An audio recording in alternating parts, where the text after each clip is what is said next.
প্রিয় দর্শক, আবারও বলছি সফররত অবস্থায় আছি, তাই খবরের ক্ষেত্রে আপনাদেরকে একটু টাইম ডিউরেশনে আমার কিছু প্রবলেম হচ্ছে।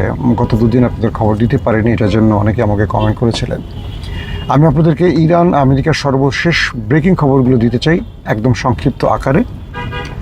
আজকে মার্কিন প্রেসিডেন্ট ডোনাল্ড ট্রাম্পের একটা ট্রুথ সোশ্যালে তার যে পোস্ট সেটা দেখেছেন অনেকে, এবং এটা নিয়ে পৃথিবীর মোটামুটি সবগুলো গণমাধ্যম আজ সংবাদ প্রচার করেছে, এবং এটাকে উপজীব্য করে আজকে প্রধান শিরোনামও হয়েছে যে ডোনাল্ড ট্রাম্প আসলে কি বলেছে। এবং সেখান থেকে পাশাপাশি সর্বশেষ ইরানের যে বক্তব্য পাওয়া গেছে এবং ইরানের পররাষ্ট্রমন্ত্রীর বিশেষ দূত যে বক্তব্যটি দিয়েছে, সব কিছু মিলে আমরা যে বিষয়টি বুঝতে পেরেছি যে যুদ্ধ যে কোনো সময় বাঁধতে পারে, আবার যুদ্ধ যে কোনো সময় বন্ধ হতে পারে, দুটোর সম্ভাবনা এখন আছে।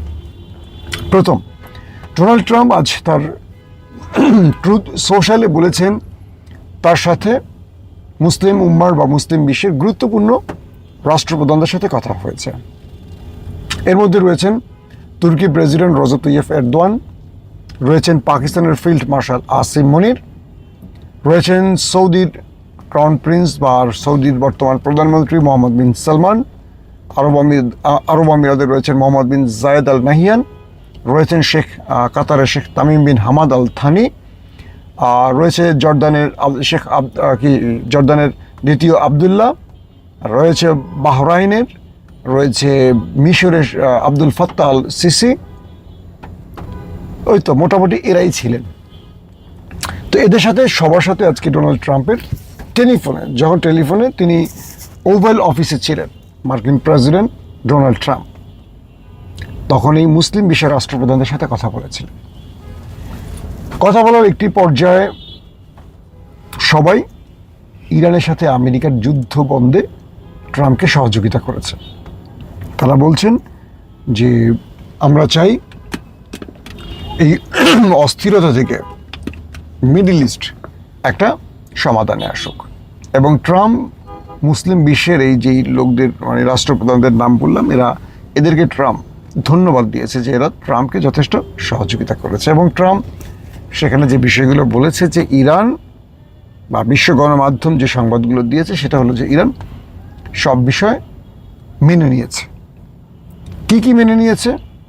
হরমুজ প্রণালীতে ইরান টোল আদায় করবে না, আমেরিকা ইরানকে $1 ক্ষতিপূরণ দেবে না, এবং ইরান 6 সপ্তাহের মধ্যে তার নিউক্লিয়ার প্রোগ্রাম নিয়ে আমেরিকার সাথে আবার আলোচনায় বসবে, কখনো নিউক্লিয়ার বানাবে না, ব্লা ব্লা ব্লা ব্লা ব্লা। তো এই জিনিসগুলো আসছে। মূলত বিভিন্ন গণমাধ্যম বলছে ইরানের সাথে যে আলোচনা হয়েছে এর মধ্যে ইরানের ক্ষতিপূরণ দেয়া হবে না, যে কথাগুলি একটু আমি বললাম, এগুলো বিভিন্ন রকম তথ্য আসতেছে। কিছু গণমাধ্যম বলছে যে ইরানের সাথে যে চুক্তি হয়েছে সেখানে হরমুজ প্রণালীতে টোল আদায়ের বিষয়টি ইরান এবং ওমান তারা বসে সিদ্ধান্ত নেবে। ট্রাম্প এটি বলছে যে এটা এখানে আমাদের কিছু করার নেই, এটি মাস্কাট এবং তেহরান বসে সিদ্ধান্ত নেবে। 2, ইরান 6 সপ্তাহের মধ্যে তার নিউক্লিয়ার বিষয় আলোচনায় বসবে আমেরিকার সাথে, আর এর মধ্যে আস্তে আস্তে ইরানের উপর থেকে তার নিষেধাজ্ঞা প্রত্যাহার করা হবে।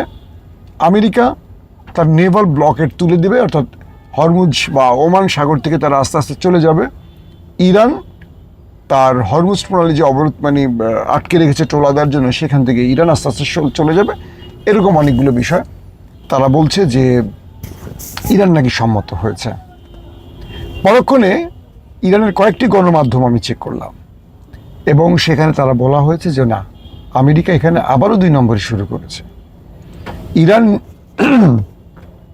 নিউক্লিয়ার ইস্যুতে ইরান আমেরিকাকে যে বিষয়গুলো বলেছে তা হলো ইরান তার নিউক্লিয়ার কারো কাছে হস্তান্তর করবে না, প্রয়োজনে এটা নিয়ে আলোচনা হতে পারে, এটা ঠিক আছে। হরমুজ প্রণালী ইরান কারো হাতে ছাড়বে না, এটা ইরানের দখলই থাকবে, এবং সারা জীবন ইরান এখান থেকে টোল আদায় করবে তার ইচ্ছে মতো, অর্থাৎ তার স্বাধীন সার্বভৌম রাষ্ট্রের যে অধিকারগুলো থাকে সেই স্বাধীন রাষ্ট্রের অধিকার থেকে সেই কাজটি ইরান করবে। এখন প্রশ্ন তৈরি হয়েছে যে তাহলে আমেরিকা যে তথ্যগুলো প্রচার করেছে বিশ্ব গণমাধ্যমে, এটা কি? ইরান বলছে এটা একটা ষড়যন্ত্র, এটি তাদের একটি ষড়যন্ত্র।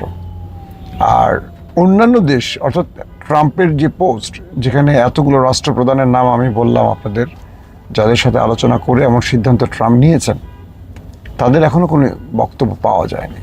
বাট এইটুকু বোঝা গেছে যে এই ব্যক্তিদের মাধ্যমে ট্রাম্প ইরানের সাথে যে আলোচনা করেছে, সেই আলোচনায় মোটামুটি সবগুলো বিষয় কনফার্ম হওয়া গেছে যে এই জায়গায় আমেরিকা ছাড় দেবে।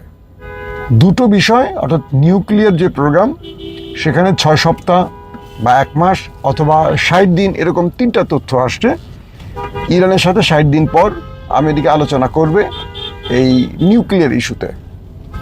আর হরমুজ প্রণালীর ইস্যুতে দুটো তথ্য আসছে। একটি বলছে এখান থেকে ইরান কখনোই টোল আদায় করতে পারবে না, এখান থেকে ইরানকে সরাসরি চলে যেতে হবে।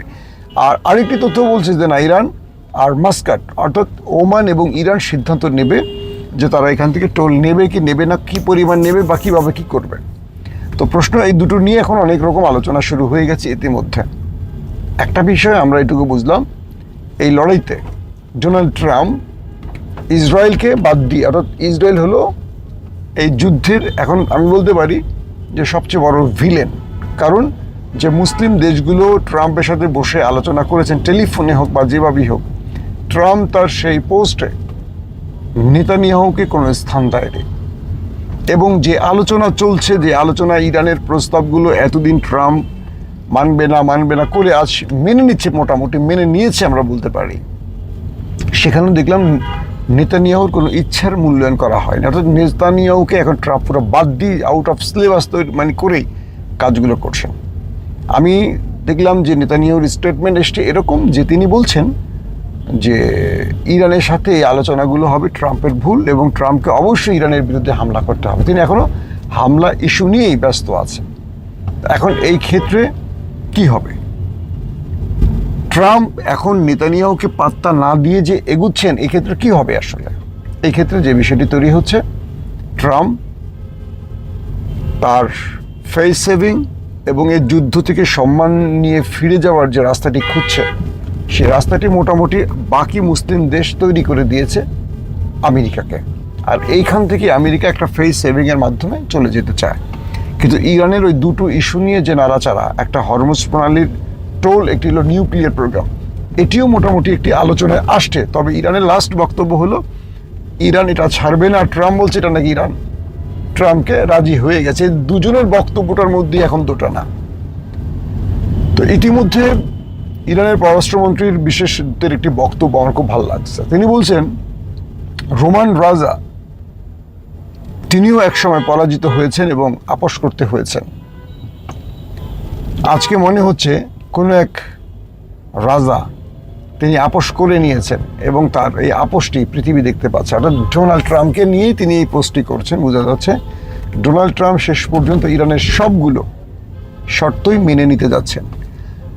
আবার অন্যদিকে যদি ওই শেষ পর্যন্ত দুটো, বললাম না যে দুটো শর্ত, এই দুটো শর্ত নিয়ে আবারও টানা হেঁচড়া চলছে, এখানে যদি কোনো কারণে ভিন্নতা তৈরি হয় তাহলে যুদ্ধ আসন্ন। যেটা আমি শুরুতেই বলছিলাম যে যুদ্ধটা আসন্ন নাকি যুদ্ধটা থেমে যাচ্ছে।